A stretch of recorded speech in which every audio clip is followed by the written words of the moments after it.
آپ کو معلوم ہے کہ حضرت موسیٰ علیہ السلام کو جب تورات پر طلب کیا گیا تو کوہ طور پر تورات دینے کے لیے،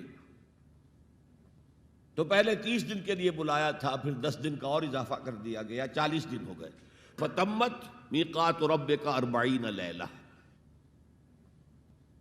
اس اثناء میں پیچھے فتنے میں مبتلا ہو گئے بنی اسرائیل۔ سامری اس نے ایک ڈھونگ رچایا اور ایک بچڑا جو ہے وہ سونے چاندی کا بنایا ہوا بچڑا ڈھال کر کھڑا کر دیا۔ اس میں سے کوئی تھوڑی سی آواز بھی نکلتی تھی، کوئی ایسی ہے کہ ہوا گزرتی تھی تو آواز سے آتی تھی۔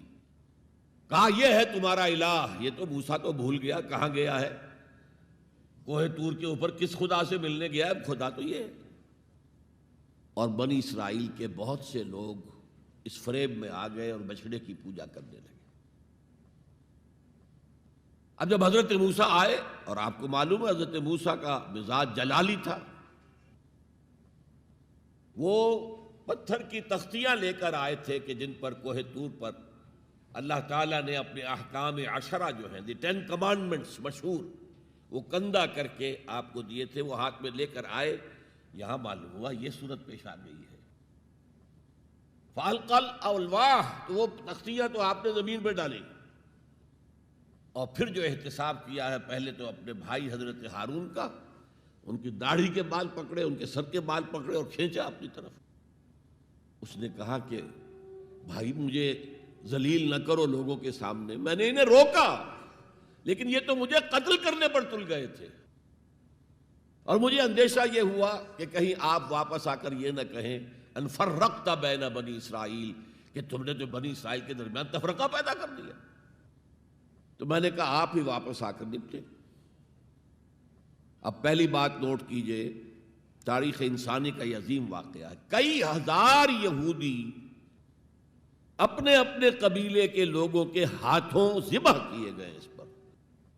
اللہ تعالیٰ نے حکم دیا اور حضرت موسیٰ نے وہ حکم دیا، اللہ کا حکم موسیٰ نے پہنچایا کہ 12 قبیلے ہیں نا، ہر قبیلے کے جن لوگوں نے یہ حرکت کی ہے ان کو اسی قبیلے کے لوگ اپنے ہاتھ سے ذبح کریں۔ اب یہ بہت بڑی توبہ تھی، بہت بڑی توبہ تھی، بہت بڑی توبہ تھی، اپنے قبیلے کے لوگوں کو قتل کر دینا۔ پھر وہ 70 نمائندے لے کر تمام جو بڑے لوگ تھے کوہ طور پر حاضر ہوئے، اجتماعی طور پر اللہ سے عفو درگزر کی درخواست بھی کرنے کی۔ وہاں اللہ نے زبردست زلزلہ بھیج دیا، محسوس ہوا اب سب ہلاک ہو جائیں گے۔ حضرت موسیٰ نے کہا پروردگار تو چاہتا تو مجھے اور اس قوم کو پہلے ہی ہلاک کر دیتا، تو ہمیں نکال کر لایا ہے آل فرعون کے پنجوں سے، تو نے ہمیں نجات دی ہے، تو پروردگار ہمارے لیے اپنی رحمت طے کر دے، لکھ دے، فاکتب لنا، ہمارے لیے طے کر دے، لکھ دے اپنی رحمت۔ اس پر فرمایا اللہ نے دیکھو موسیٰ، میری ایک رحمت تو عام ہے، وسعت کل شیء، رحمتی وسعت کل شیء، ہر شے کے ساتھ ہے، اور ایک میری خاص رحمت ہے، وہ میں لکھ دوں گا، طے کر کے رکھ دوں گا، للذین یتبعون الرسول النبی الامی، ان لوگوں کے لیے جو میرے رسول نبی امی پر ایمان لائیں گے اور ان کا اتباع کریں گے۔ یہاں بھی لفظ اتباع آیا۔